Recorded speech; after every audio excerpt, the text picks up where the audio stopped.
Ndabasuje cyane kandi ndanezerewe kuba mbonye amahirwe yo gusangira namwe ijambo ry'Imana. Mu bintu binezeza no kuba nabona amahirwe yo kuba nasangira namwe ijambo ry'Imana. Rero tujye gutangira inyigisho nshya ivuga ku butumwa bwiza icyo ari cyo, tugendeye ku gitabo cy'Abaroma cyangwa se igitabo cyo muri Bibiliya cyanditswe n'intumwa Paulo cy'Abaroma. Kizagira ibice byinshi bitandukanye kuko tuzagerageza kugenda tureba umurongo ku wundi mu ntego yo gusobanura icyo ubutumwa bwiza ari cyo. Rero njyewe nitwa Arsene Manzi, ndi hano kugira ngo mbashe kugufasha kumenya ijambo ry'Imana.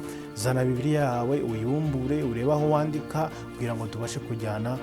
Nyuma y'akanya gato, nyuma y'ahangaha, reka tugaruke tujya mu gitabo cy'Abaroma tukiga icyo ubutumwa bwiza ari cyo.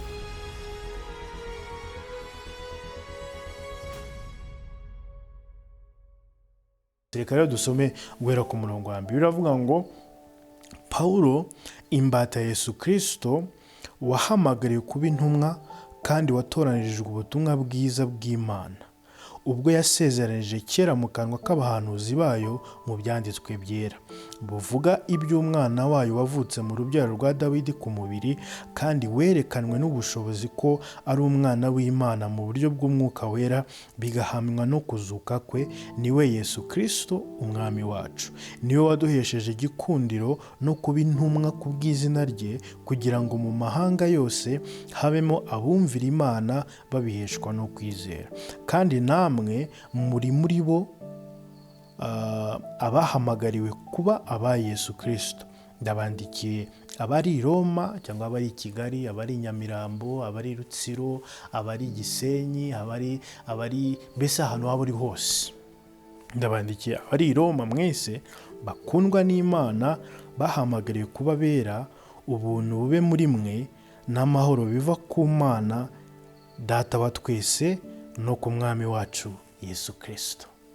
Tugiye rero kureba ubutumwa bwiza icyo ari cyo. Ubutumwa bwiza ni iki?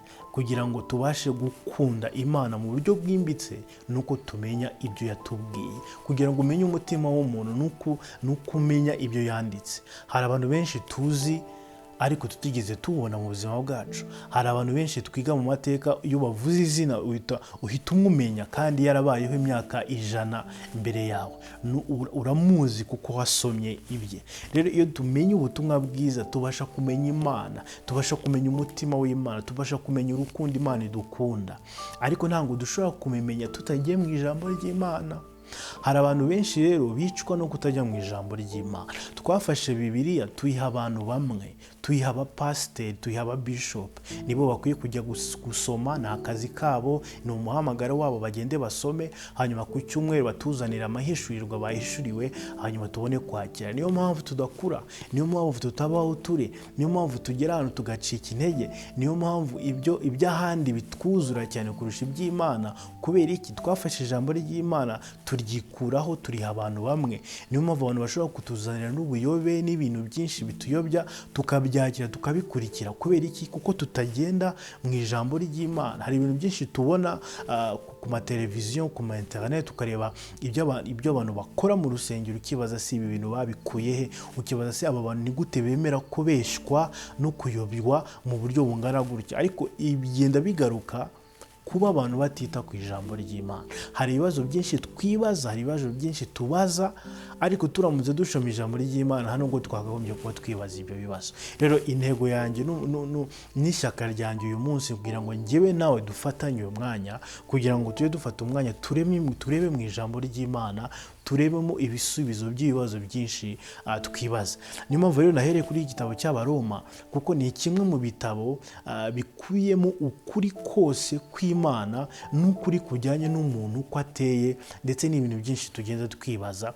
Niyo mpamvu tuzagenda tureba umurongo ku wundi, ibice bitandukanye, kugira ngo tubashe gusubiza ibibazo byinshi cyane tugenda twibaza.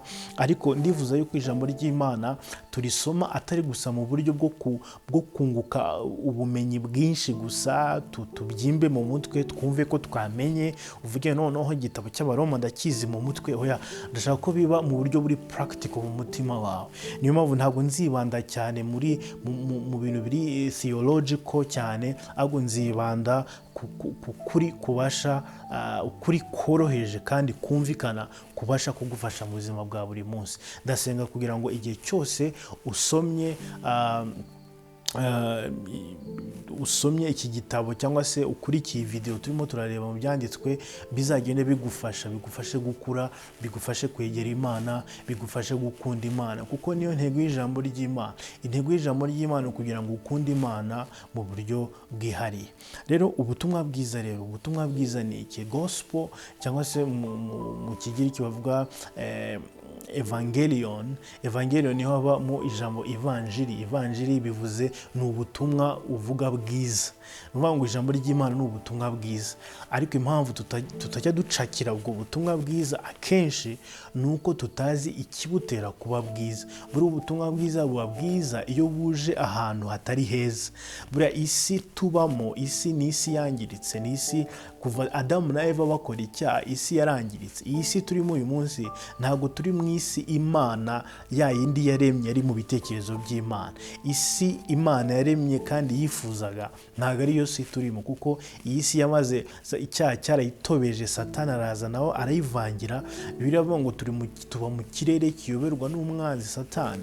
Rero isi yarangiritse. Muri iyi si rero, muri umwijima mw'isi wuzuye isi, niyo mpamvu tubona ibyago, tukabona indwara, tukabona ibintu byinshi bibaho, tukibaza se bihavuye kuri nde. Bamwe bakibaza se kuki Imana itabihagaritse, abandi bakibaza se Satani yaduteje. Ari ibintu byinshi biba mu isi, tukibaza se ibi bintu byaturutse he, kuki birimo biratubaho, kuki ibintu bibi biba ku bantu beza, kuki bitaba ku bantu babi gusa, kuki abantu beza bapfa abantu babi bagasigara. Mbese ibintu byinshi tukibaza tukabura ibisubizo. Ariko nk'uko nkunda kubwira abantu nti icyambere tugomba kumenya nuko turi mu isi yangiritse. Niyo mpamvu umubabaro ni ikintu kigomba kubaho, kuko isi yarangiritse. Ibibazo ntibigomba kubaho kuko turi mu isi yangiritse. Ariko hagati muri uyu mwijima tubamo, hagati y'isi yangiritse, hari ikintu Imana yakoze cyiza kibasha gucungura abantu. Buriya Yesu aza kuducungura, ntabwo yaje gucungura isi, guhindura isi ngo ayigire nziza, ahubwo yaje gutanga amahirwe n'ubuntu kugira ngo tubashe kurokoka muri iyi si mbi, n'igihe tuvuye muri iyi si tuzabashe kujya ahantu heza. Rero ubwo ubutumwa bwiza buba bwiza iyo tubaje kumenya neza kwanza uburyo twangiritse, uburyo umuntu yangiritse, uburyo umuntu ari umunyabyaha, uburyo umuntu ari mubi. Hari abantu batemera ko ari abanyabyaha, bumva ko imirimo bakora myiza, uburyo bafasha abantu, ibikorwa bakora byiza, bumva ko bakwiriye ijuru. Ariko muri iki gitabo tuzajya kureba uburyo umuntu ku giti cye nta cyiza kimubamo, umuntu ku giti cye nta ashobora kwigeza, umuntu ku giti cye ni umunyantege nke, nta gikorwa cy'umuntu na kimwe gishobora kumujyana ku Mana uretse ubuntu bw'Imana n'ineza y'Imana. Rero ubutumwa bwiza buba bwiza iyo dusobanukiwe ububi bwo kubaho tudafite ubwo butumwa bwiza. Rero icyo nkundira igitabo cy'Abaroma ni uko kigenda kitwereka ibyo bice byombi, ubutumwa bubi cyangwa se inkuru mbi ijyanye n'uko umuntu adashoboye, ariko tukabona n'inkuru nziza ijyanye n'uko Imana ariyo ishoboye byose. Mu gusobanura ubutumwa bwiza turaza kwibaza ibibazo bigeze kuri 4 kugira ngo tubashe kubona ubusobanuro nyabwo bw'ubutumwa bwiza tugendeye ku mirongo tumaze gusoma ya mbere y'igitabo cy'Abaroma. Ikibazo cya mbere turi bwibaze, ese ubutumwa bwiza bwahawe nde bwa mbere kugira ngo butugezweho, cyangwa se ubutumwa bwiza bwahawe bwashyikirijwe nde ngo butugezeho? Ikibazo cya kabiri turi bwibaza none ubutumwa bwiza bwavuye kuri nde, bwakomotse kuri nde? Kubera ko urabizi no mu isi kugira ngo inkuru ibe inkuru nyayo yemerwe, nuko abantu bareba source y'iyo nkuru aho yaturutse, cyangwa se uwavuze iyo nkuru bwa mbere, ndetse se uwo muntu ari credible kuba yatanga amakuru yemewe. Rero turaza kureba iyi nkuru nziza cyangwa ubutumwa bwiza buturuka kuri nde, ni ubutumwa bwande, bwavuye kuri nde.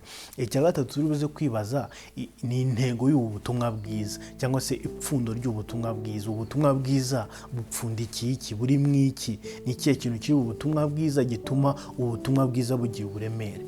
Ikibazo cya kane turaza kwibaza ubutumwa bwiza bwagenewe bande, nubwo abandi se nubwo groupe runaka, nubwo abantu runaka, nubwo ubwoko runaka. Turaza kwibaza ubutumwa bwiza bwagenewe bande. Mu gusubiza rero ibyo bibazo ndizera neza yuko uri buze gusobanukirwa ubutumwa bwiza icyo ari cyo, ariko birushijeho uraza kumenya gutandukanya ubutumwa bwiza n'ubutumwa butari bwiza, cyangwa se uraza kumenya ibyo wumva, inyigisho wumva ubashe kuzitandukanya, kuvuga ngo ibi numvishe ni ubutumwa bwiza, biriya numvishe ntabwo ari ubutumwa bwiza, ibi numvishe ni ubutumwa bwiza bw'Imana, ibi numvishe n'inyigisho z'abantu.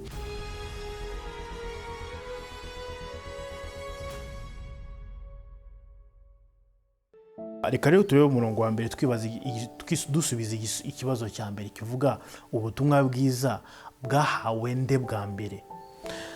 Biravuga ngo Paulo imbata ya Yesu Kristo wahamagariwe kuba intumwa kandi watoranirijwe ubutumwa bwiza bw'Imana.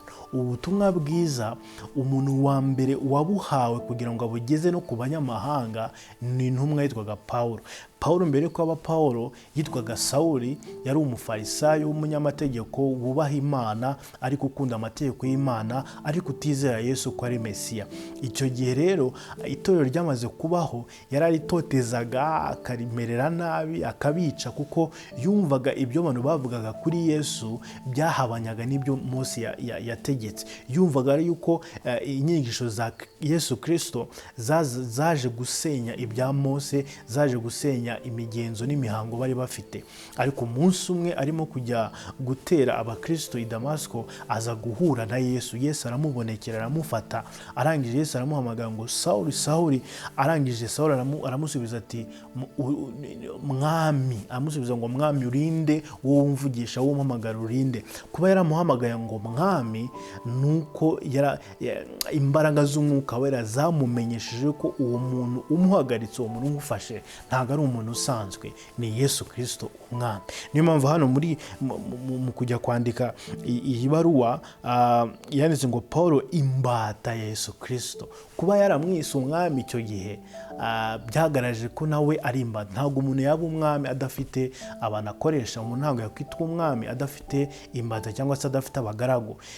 Ikintu gituma rero Paulo yiyita imbata cyangwa se umugaragu nuko abona ko Yesu Kristo ari umwami. Ariko uyu munsi abenshi mwami, kwita Imana ko ari umwami ni ibintu biri mu magambo gusa, ariko uko twitwara ntabwo twitwara nk'abantu bafata Imana nk'umwami. Urebe neza, yavuze ngo Paulo imbata ya Yesu Kristo wahamagariwe kuba intumwa. Urabona yuko title ye yo kuba intumwa ntabwo ari cyo kintu ashyize imbere kurusha kuba ari imbata, ari n'umugaragu wa Yesu Kristo. Rero uyu munsi duhora turwana dushaka amatayito, ndi umukozi w'Imana ukomeye, ndi umuapostol, ndi umubishop. Ibyo byose ni byiza kuko nawe yabivuze ko afite uwo muhamagara, ariko ikirenze kuba umuntu yaba bishop yaba apostle ni ukuba yagira privilege, yagira amahirwe yo kuba umugaragu w'umwami. Kuko akenshi titles abantu bishyiraho zigaragara imbere y'abantu nk'aho zikomeye kurusha title ya Kristo, ariko igikomeye ni uko turi abagaragu b'Imana. Rero uyu mugaragu w'Imana Paulo niwe wahaye ubutumwa, kuko mbere agakiza abantu bibazaga ko ari ak'abayuda gusa, kuko n'ubundi Yesu yaje gushaka ubwoko bw'abayuda bwari bwaratoranijwe kuva kera kugira ngo bucungurwe. Ariko bamaze kwanga Yesu no kutamwemera, Imana yextending amahirwe iyageza no kuri twebwe abanyamahanga. Umuntu rero wafashe ubutumwa akabwambutsa imipaka ya Israel akayigeza no ku banyamahanga aribo twebwe, no yitwa Paulo. Ariko ntabwo byagarukiye kuri Paulo gusa. Natwe uyu munsi iyo tuvuga ubutumwa bwiza tukavuga ubutumwa nk'uko Paulo yavuze, tuba dutera intambwe mu murimo Paulo yatangiye. Niyo mpamvu tugomba kugira n'umutima yari afite igihe yavuga ubutumwa, igihe yavuga ko ari imbata y'Imana. Natwe turi abagaragu, natwe turi imbata za Yesu Kristo. Umwami wacu tuvugira ni Yesu, umwami dukurikira ni Yesu. Niyo mpamvu no hasi yavuze ngo ntabwo bintera isoni kuba muvugira. Rero ikibazo cya mbere tukavuze ngo ninde wahawe ubutumwa? Ni Paulo, ariko ni n'umuntu wese uyu munsi ufite wahamagariwe kugira ngo atware ubu butumwa bwiza.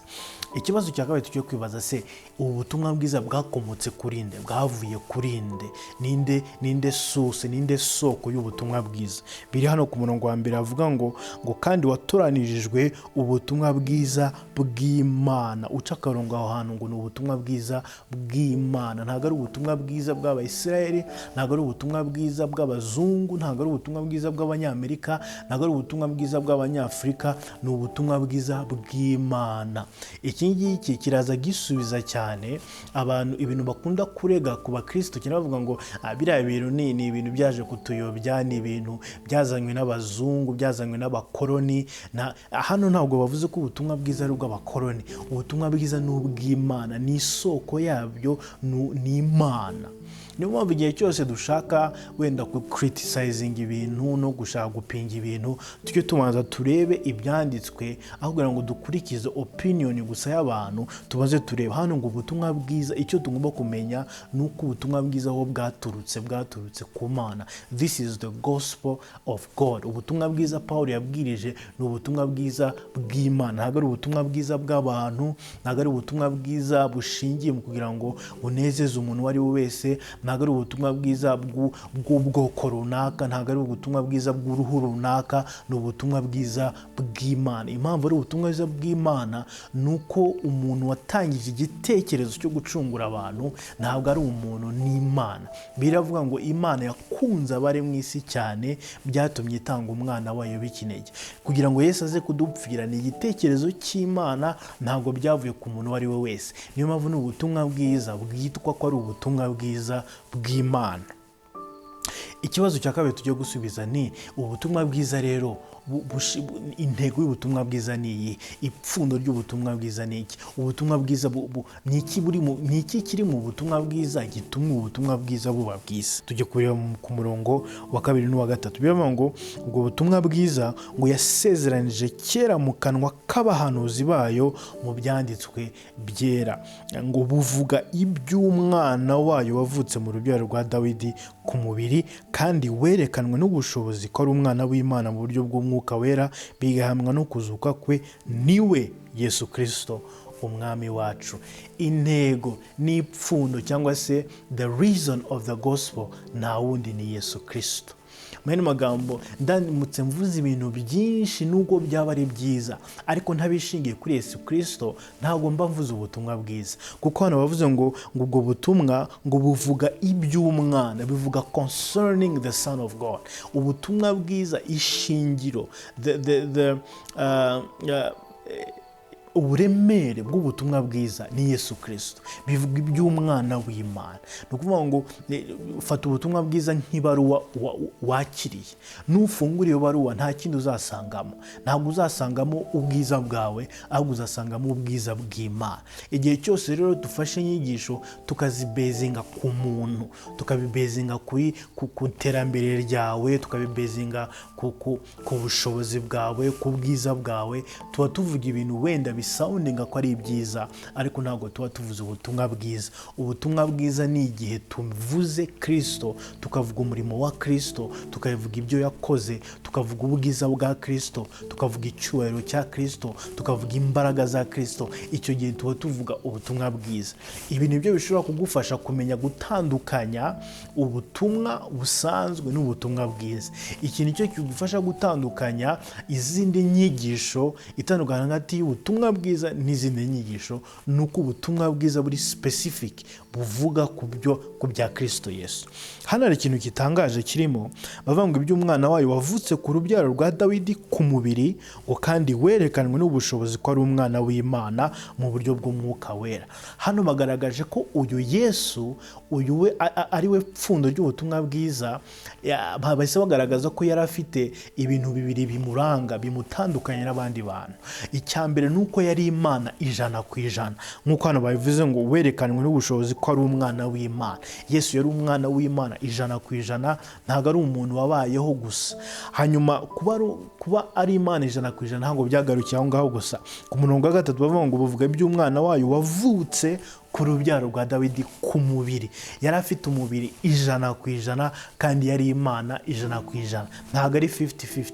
Ntabwo igihe kimwe yihinduraga akaba Imana, ikindi gihe akihindura akaba umunyamubiri cyangwa se akaba umuntu. Hoya, yari umuntu 100%. Mu magambo, ibiba ku bantu nawe byamubayeho. Yararize, yarashonje, yararushye, yararakaye, ibintu byose byamubayeho. Ariko at the same time yari Imana yazuye abapfuye, yakoze ibitangaza, yarapfuye arazuka. Nta wundi muntu ku isi wigeze ubaho wapfuye ngo azuke utari Yesu. Icyo kimugaragaza ko yari umwana w'Imana.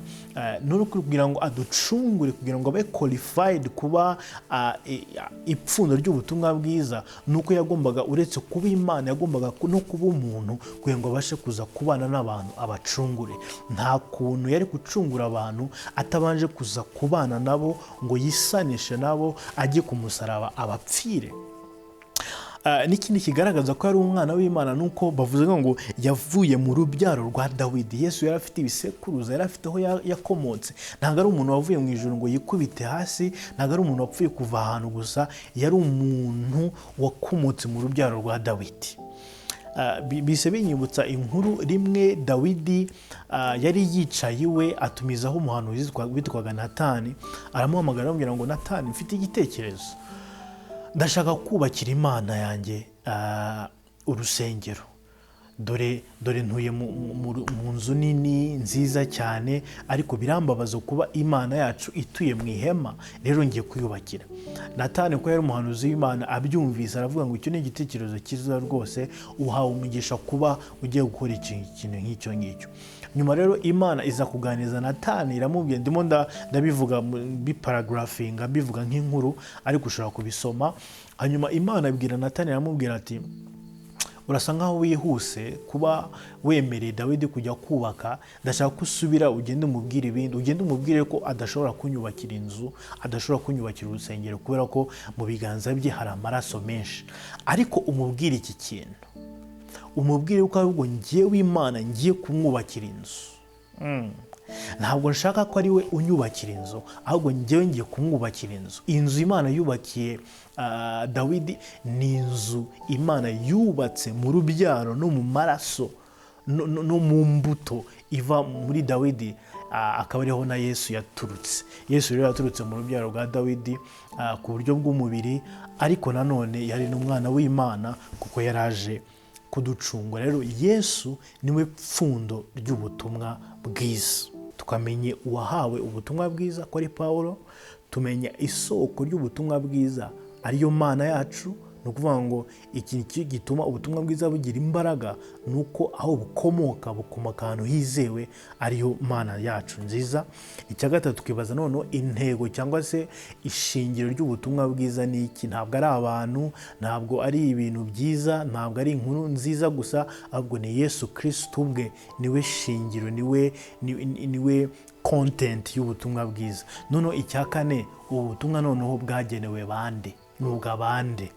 Hano ku 5 barabivuga ngo, niwe waduhesheje igikundiro cyo kuba intumwa ku bw'izina rye, kugira ngo mu mahanga yose habemo abumvira Imana babiheshwa no kwizera. Ubutumwa bwiza ni ubw'amahanga yose, ntabwo ari ubw'abantu runaka. Ubutumwa bwiza ntabwo Yesu ari uw'Abayuda, ntabwo ari uw'Abanyamerika, ntabwo Imana ari iy'Abanyamerika hanyuma Abanyafurika natwe tugira imana zacu. Hoya, ubutumwa bwiza ngo bwaherewe amahanga yose. Niyo mpamvu Yesu yabwiye intumwa aravuga ngo, mugende i Yerusalemu, ariko nibuvuga ubutumwa muhere i Yerusalemu, mujye Yudaya n'i Samariya, ngo kugeza no ku mpera z'isi zose. Ni ukuvuga ngo icyo Abayuda bakeneye nicyo n'Abanyamerika bakeneye, nicyo n'Abanyafurika bakeneye. Nta butumwa bw'Abanyafurika bubaho ngo abe n'ubutumwa bw'Abanyaburayi, ngo abe n'ubutumwa bw'Abashinwa. Ubutumwa bwiza buhindura ni bumwe, twese dukeneye. Rero twikuremo icyo kintu cyo kuvuga ko ubutumwa bwiza twigisha ari ibintu batuzaniye, ari ibintu batwogeje mu mutwe bakadushyiramo. Buriya niyo urwaye malariya, umuntu urwaye malariya mu Rwanda n'uyirwariye muri Amerika, bose baba bakeneye umuti umwe ukiza. Niba hari umuti ikinini kimwe gikiza malaria nicyo kizagukiza wowe, nicyo kizakiza umunyamerika, nicyo kizakiza umushinwa, nicyo kizakiza umuntu uwo ari we wese. Dufite ikibazo cy'icyaha, dufite indwara yitwa icyaha. Umuti watanzwe n'umwe, ni ubutumwa bwiza. Umunyabyaha ashobora kuba ari muri Amerika, ashobora kuba ari muri Afurika, ashobora kuba ari mu Bushinwa, ahantu hose ari mu isi iyo ari yo yose, umuti akeneye n'umwe, ni umuti witwa ubutumwa bwiza. Niyo mpamvu rero ubutumwa bwiza ntabwo bufite ubwoko, ubutumwa bwiza ntabwo bufite inkomoko mu bantu, ni inkomoko yayo ni ku Mana, kandi bukiza abantu bose regardless aho baba baturutse hose. Ngo aravuze ngo kugira ngo mu mahanga yose habemo abumvira Imana babiheshwa no kwizera. Ikintu cyatumye icyaha kiza mu isi ni uko tumvira kwa Adamu na Eva, ariko intego y'ubutumwa bwiza ni kugira ngo abantu bongere Imana yongere igarure abumvira Imana, kugira ngo habeho opposite y'ibyabaye. Ariko kugira ngo abantu bagere kuri level yo kumvira Imana, nuko bagomba kubiheshwa no kwizera. Buriya kumvira Imana ntabwo ari ibintu twishiramo, kumvira Imana ntabwo ari ibintu twiyemeza, kumvira Imana ntabwo ari intego twiha gusa. Kumvira Imana ni imbuto y'ubutumwa bwiza muri twebwe. Iyo umuntu yakira ubutumwa bwiza, akumva ubutumwa bwiza, akabwizera, abasha kumvira Imana. Mu magambo, abasha gukora ibitandukanye n'ibyo Adamu na Eva bakoze. Niba kutumvira Imana byarazanye icyaha mu bantu, ni ukuvuga ngo no kumvira Imana hari ikindi bizazana, tuzareba muri video ikurikiraho. Umurongo wa 6 ugakomeza uvuga ngo kandi namwe muri bo abahamagariwe kuba aba Yesu Kristo. Ngo abantu bari mu mahanga yose Imana itagetinga kugira ngo bagire ubutumwa bwiza, ngo nawe urimo, wowe nkurikira uri mu bantu Imana yari ifite mu bitekerezo igihe yaremaga, orchestratingaga ubutumwa bwiza n'imbaraga zo kugukiza. Ngo namwe mwari muri bo abahamagariwe kuba aba Yesu Kristo. Haleluya. Kugira ngo abantu bose bumve ubutumwa bwiza, bamenye ko Imana yabahamagariye kuba aba Yesu Kristo. Ntabwo waremewe kuba uwa Satani, ntabwo waremewe kuba imbata y'icyaha, ntabwo waremewe kuba uw'isi, waremewe kuba uwa Yesu Kristo. Ariko ikintu kizabikumenyesha, ikintu kizabikubwira ni ubutumwa bwiza, bukubwira yuko uri uwa Yesu. Hari umurongo wa 7 akavuga ngo ndabandikiye abari i Roma mwese bakundwa n'Imana, bahamagariye kuba bera. Impamvu vuze ngo ndabandikiye abari i Roma, ni ukubera ko turabizi ko uru ni urwandiko Imana Pawulo yandikiye Abaroma, ariko uru ni urwandiko nanjye mbona ko ari urwanjye. Ndakeka ko nawe turimo turajyana muri uyu mwanya, urabona ko ni urwandiko atari urw'Abaroma gusa, ahubwo nawe ni urwari uyu munsi. Rero nkunda rero gufata ijambo ry'Imana nkarigira iryanjye. Rero ahantu handitse i Roma, uhashire aho utuye, uhashire aho wavukiye, uhashire aho waturutse, kuko nawe urimo. Ndabandikiye abari i Roma mwese bakundwa n'Imana. Buriya ukundwa n'Imana, ibi ni ibintu uyu murongo wa 7 nubwo ntari buwitundeho cyane, kuko ukubiyemo ibintu tuzagenda tuvuga no mu yindi mirongo. Ubutumwa bwiza burimo buragenda bufunguka ureba ibintu biri mu butumwa bwiza, nuko Imana idukunda cyane. Ngo abari i Roma mwese bakundwa n'Imana. Imana ikunda abantu bose. Imana ntabwo ikunda abantu beza, ntabwo ikunda abantu bitwara neza gusa, ntabwo ikunda abantu bakurikije amategeko gusa. Imana ikunda nabo twita babi, n'ababandi tutagirira n'impuhwe. Imana irabakunda cyane. Rero nawe nkurikira uyu munsi, wenda ushobora kuba nta muntu mu buzima bwawe warakubwira ngo ndagukunda, ariko ndashaka ko uyu munsi binyuze mu ijambo ry'Imana ubashe guhumurizwa no kumva ijwi ry'Imana rikubwira ko Imana igukunda. Ngo bahamagariwe kuba abera. Twahamagariwe kuba abera. Kuba abera ni calling y'Imana. Kuba abera, kwera, tuzagenda tubira muri iri jambo ry'Imana, tuzagenda dusobanukirwa ibintu byinshi. Ariko kwera ntabwo ari result y'imirimo myiza ukora. Kwera ntabwo kuzanwa nuko wiyejeje cyane. Kwera nuko Imana yaguhamagariye kwera. Turabera b'Imana kuko ariko twahamagariwe.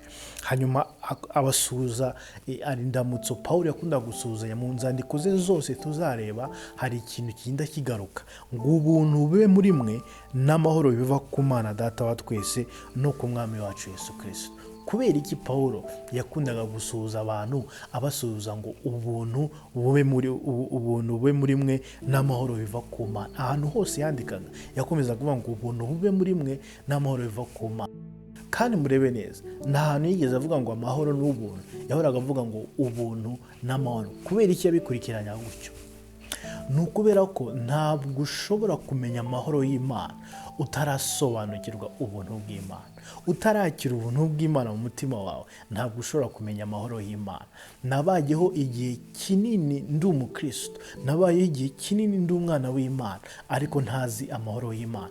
Nari mfite amahoro ku Mana kuko nakijijwe, kuko nabatuwe, kuko nacunguwe, kuko natsindishirijwe, ariko ntabwo nari nzi amahoro y'Imana. Nabaga mu bwoba, nabaga mu kwiheba, nabaga mu kutamenya, kutabashuwa n'ibyo ndimo, kubera ko nari ntaramenya ubuntu bw'Imana. Ariko umunsi namenye ubuntu bw'Imana nibwo natangiye no kugendera mu mahoro y'Imana. Rero ndagushimira kuba wabashije kunkurikira. Ndizera yuko hari ikintu ubashije kumva muri uyu mwanya ku bijyanye n'ubutumwa bwiza. Niba ari ikibazo icyo ari cyo cyose wumva wambaza, ujye kuri comment wandike ikibazo cyawe, cyangwa se niba hari ikintu wumva ko twashimangiraho, twakongera gushimangira, nta kibazo, wabaza icyo kibazo. Nongere mwibutse gukanda kuri subscribe, gukanda kuri like no gusharinga iyi video ku bantu benshi, kugira ngo tubashe gusobanukirwa ubutumwa bwiza icyo ari cyo. Reka rero mbararikire kugira ngo tuzakurikire video izakurikiraho, aho tuzakomeza kureba igitabo cy'Abaroma tumenya ubutumwa bwiza icyo ari cyo. Mwari kumwe nanjye Arsene Manzi, mukomeze kugubwa neza, mugire ibihe byiza. Imana ibaho umugisha.